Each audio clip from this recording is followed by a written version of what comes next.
Sonun geldi Filinta Mustafa.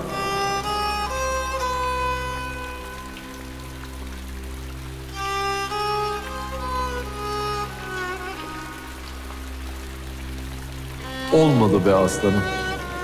Kurtaramadık seni. Takdiri ilahi. Ne yapalım? Benim verdiğim mühlet de işe yaramadı Mustafa. 1 senelik mühletin doldu. Vakit tamam. İnfaz gerçekleştirilsin. Kanun ne diyorsa odur Mustafa.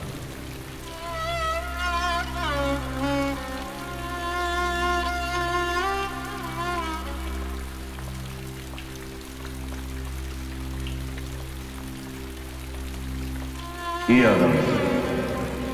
Allah oradan ıslah etsin.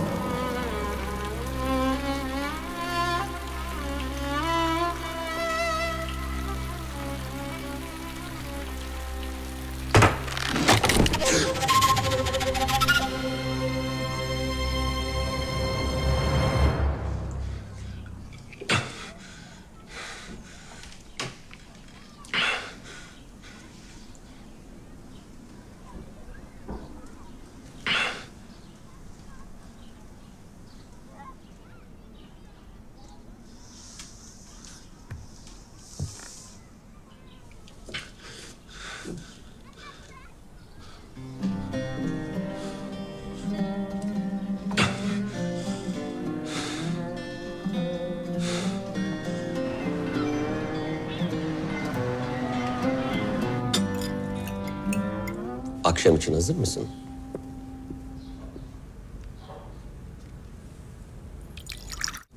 Lara, dalgınsın. Yok babacığım. Akşamki davetle bizzat ilgilenmeni istiyorum. En ufak bir aksilik olmasın. Boris Zaharyas hiç endişe etmesin. Her şey mükemmel olacaktır.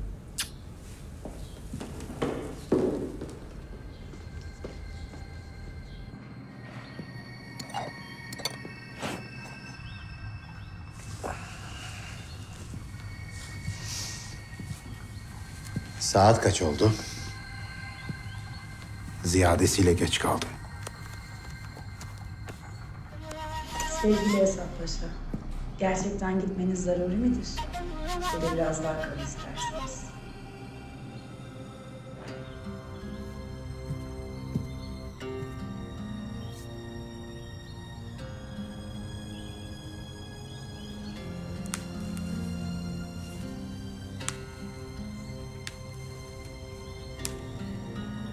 Makamdakiler biraz daha beklesinler.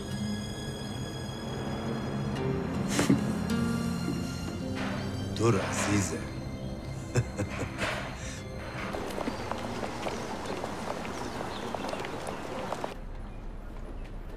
Thomas'ı hapiste öldürdüler.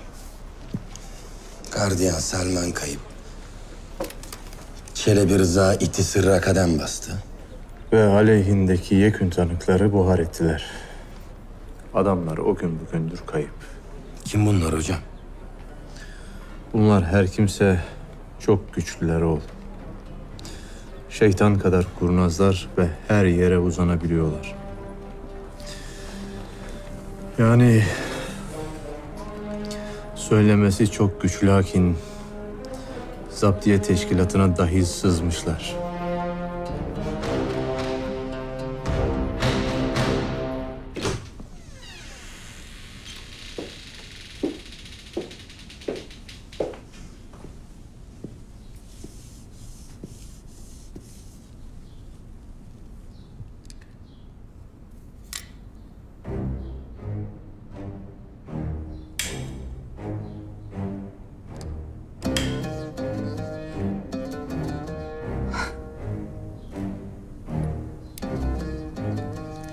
Geldi mi beklediğimiz şahıs? Gemi limana yanaşmak üzeredir.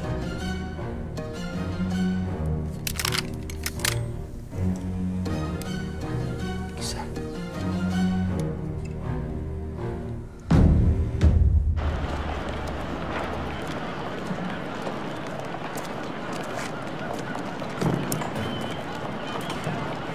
Sayın Sayın Konsolos, uzun yolculuğumuz sizin sayenizde çok kısa geçti. Akşamları yaptığımız sohbetler benim için zevkti.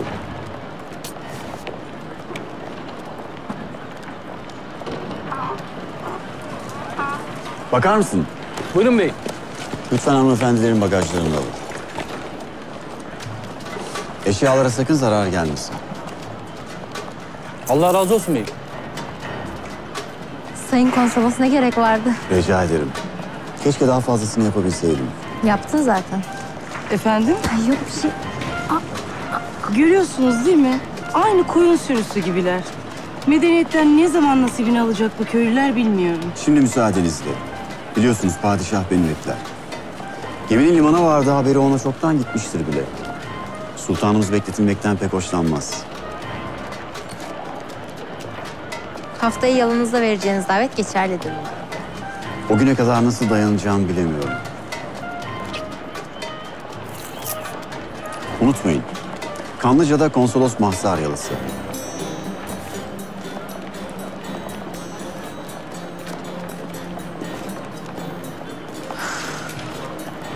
Abla kolyen yok. Ah, hırsız var! Hırsız var! Çalın. Yüzüğüm, kolyem yok! Hırsız var! Yardım edin!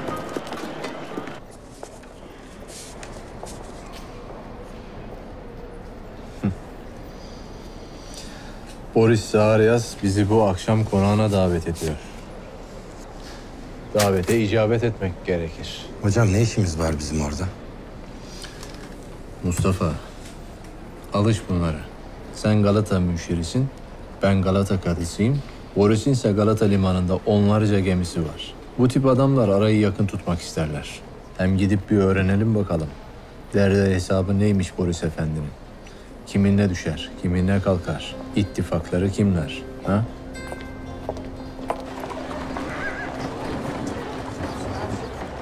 Kaçma lan! Versene bir parasını! Gel buraya! Dur bakalım, dur. Sakin ol.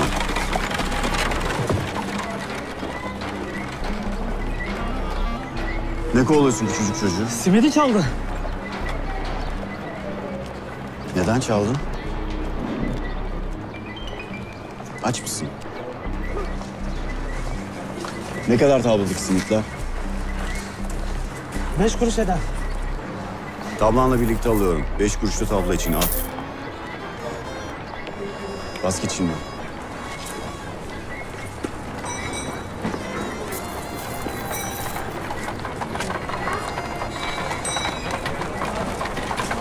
Gel benimle.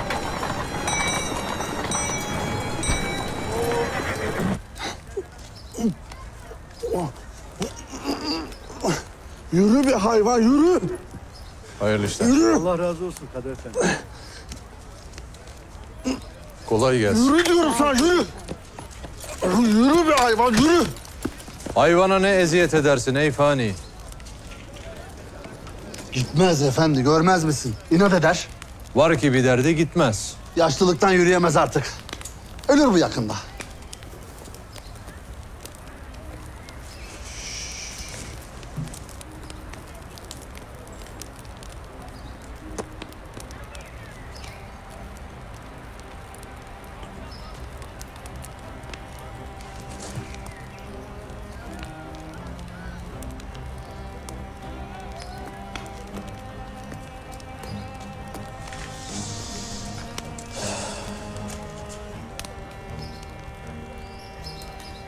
Ver bakalım, ver.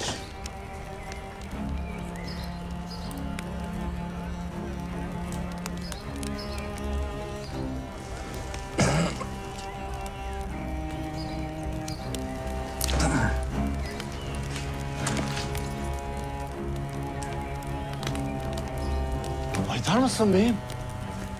Baytar değilim. Lakin senin gibi eşeğe edilecek bir çift lafım var. Bu hayvan yıllarca senin kahrını çekti. Senin için çalıştı. Yaşlılığında ona bakıp rahat ettireceksin. Kim olduğunu zannedersin be? Katı Gıyasettin derler. Bildin mi? Şimdi beni iyi dinle. Bu hayvana bir daha eziyet ettiğini duyarsam, ki duyarım, Sana dünyayı dar ederim. Emredersin efendim. Şimdi var git işine.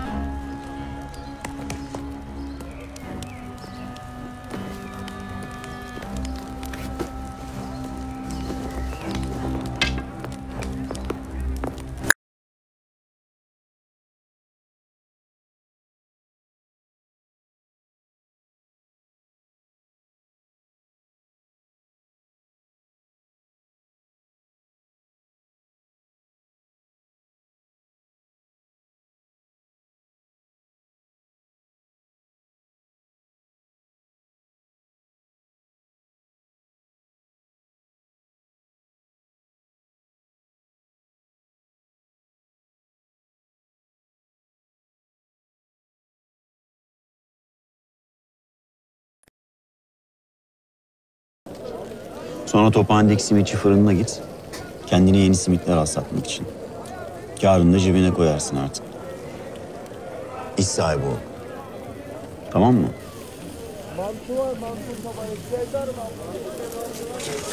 Abi Allah razı olsun da bana bu kıyığı neden yaptın? Bana kimse yapmadığı için.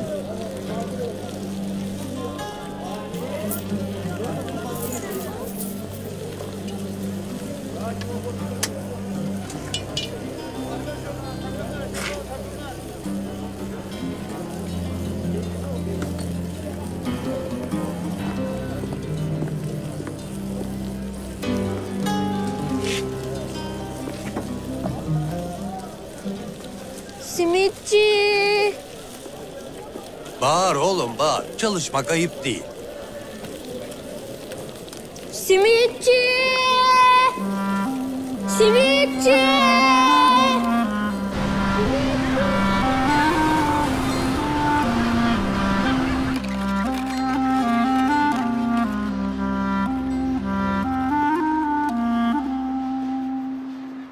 Mustafa'm, sana kurulan kumpasın kilit adamı Müşir Rıza. Onu bulursak ardına ulaşırız. Lakin yer yarıldı, içine girdi namussuz. İyi saklanması lazım zira. Yalnız bizden kaçmıyor. Haklısın. Belki İstanbul dışına çıkmıştır. Sanmam. Aleykümselam. Galata'nın içini dışını iyi bilir o it. Bulmuştur saklanacak bir yer. Galata'yı alt üst et, bir iz bul muhakkak.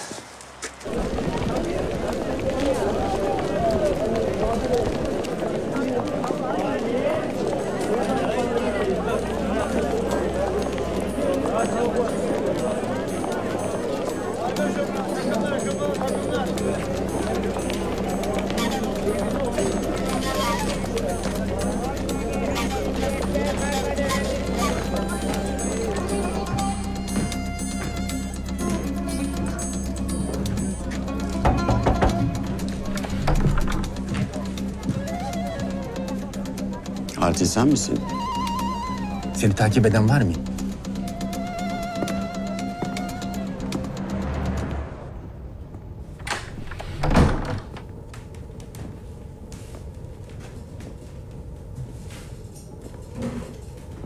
Geç kaldın. Bir arkadaşımla yemekteydim. Eline koluna hakim olamadın mı limanda? Bak şimdi şüpheli duruma düştün. Bu şehirde haberler hızlı yayılıyor. Bilesin, İstanbul'da bizden habersiz yaprak kımıldamaz. Seni çok mühim bir iş için getirdik. Dünya kadar para veriyoruz sana. Ne gereği vardı durup dururken iki kadını soyup ortalığı karıştırmaya? Hak etmişlerdi diyelim. Ha eğer memnun değilsen?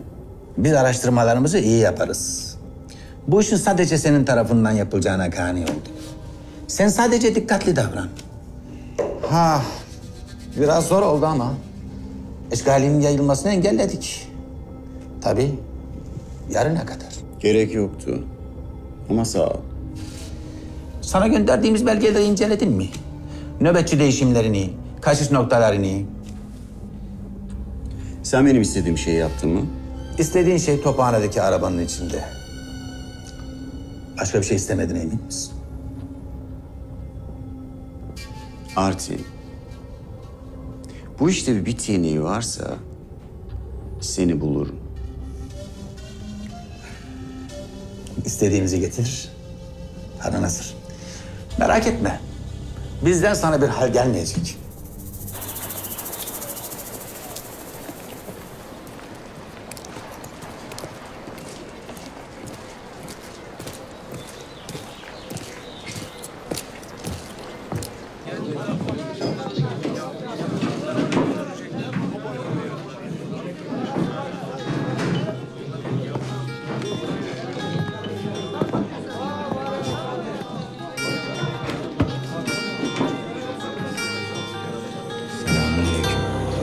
Aleykümselam. Rıza'yı arıyorum. Galata müşiri Rıza. Rıza mı? Doğrudur. Rıza diye birisini. Çıkaramadım. Rıza. Duyduğuma göre maaşını burada yiyormuş. Hatırlayamadın demek. Öyle mi? Hafızam çok zayıftır. Anladım.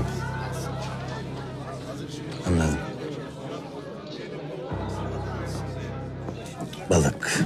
Hafızaya iyi gelir. Ne? Konuşsana lan! Tamam birader. Müşir Rıza. Hatırladım şimdi. Giritli Batakhanesi'nin üstündeki bir odada saklanıyor. Çok korkuyor herhalde. Orada fare bile durmaz. Haber uçurduğunu anlarsam bu sefer Orkinos'ta gelirim.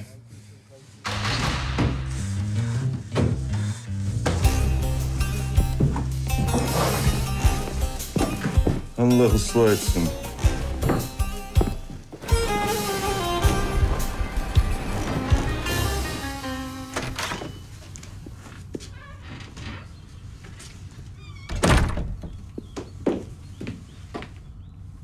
Kızım. Dokunmamışsın yemeğine. Hiç aç değilim dadı. Bana bak Lara. Ne öyle ayran budalası gibi dolaşıyorsun günlerdir? Sen yoksa o çocuğu mu düşünüyorsun? Yok, niye düşüneyim ben onu be? Peki. İsmi Mustafa'ymış. Neyin nesiymiş peki? Önce yemek bitecek. Ay dadı. Hiç öyle bakma. Önce yemek.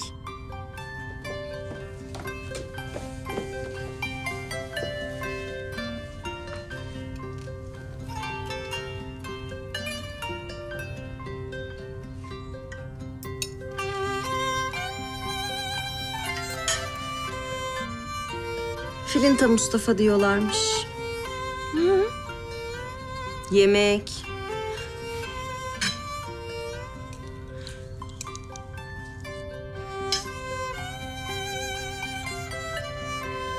Ne yaparmış peki? Galata'da müşirmiş. Ne e'si? E'si bu kadar işte. Aa, neyim ben, Hafiye mi? Koskoca Gülbahar Hanım bu kadarcık mı öğrendi? Bu kadarcık mı? Dur Lara dur. Kızım her şey sırayla. Haberleri gelir yakında. Oy.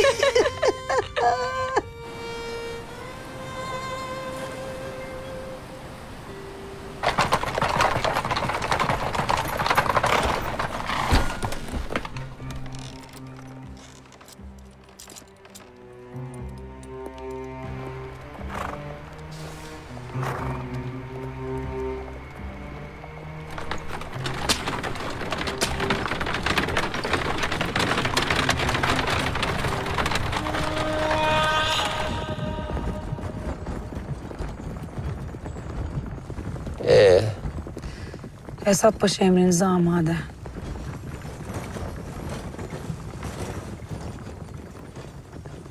Herkesin bir yeteneği vardır. Benimki ise birinin içindeki kötülüğü gözlerinin içine baktığım o ilk an anlayabilmek. Azize'yi ilk bulduğumda bir gece yarısı Pere sokaklarında yediği dayaktan ölmek üzereydi Cemil. Adını o zaman koydum. Azize. Tam bir tezat. Çünkü ölmek üzereyken bana öyle bir baktı ki beni oracıkta o haliyle hemen öldürebilirdi. Kendi kendime dedim ki bu kızda bir yetenek var. El verdim. Bugünlere geldi. Şimdi hayal bile edemeyeceği kadar güzel bir hayatı var ama işte herkesten mükemmel olmasını bekleyemezsin. Değil mi Cemil?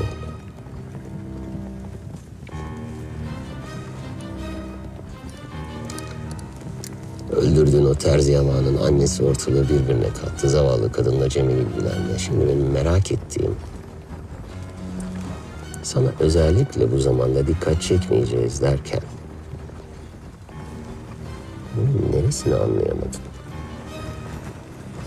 Beni öldürmek isteseydin bunu şu an konuşmazdın.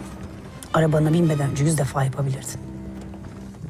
Şu anda Cemil'in bıçağının gırtlağımı kesmemesinin tek nedeni ise işlerini benden daha iyi yapabilecek birini bulamamış olmak.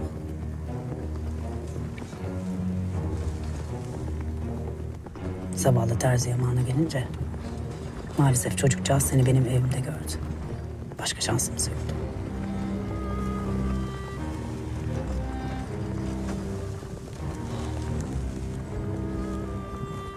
Yanılmadığımı bilmek beni o kadar mutlu ediyor ki. İşte soğukkanlılığını asla kaybetmeyen nevi şahsına münhasır bir can.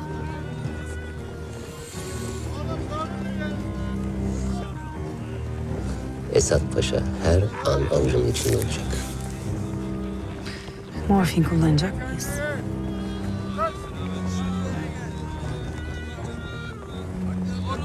Hayır. Gerekirse. Şimdilik kafası sağlam olsun.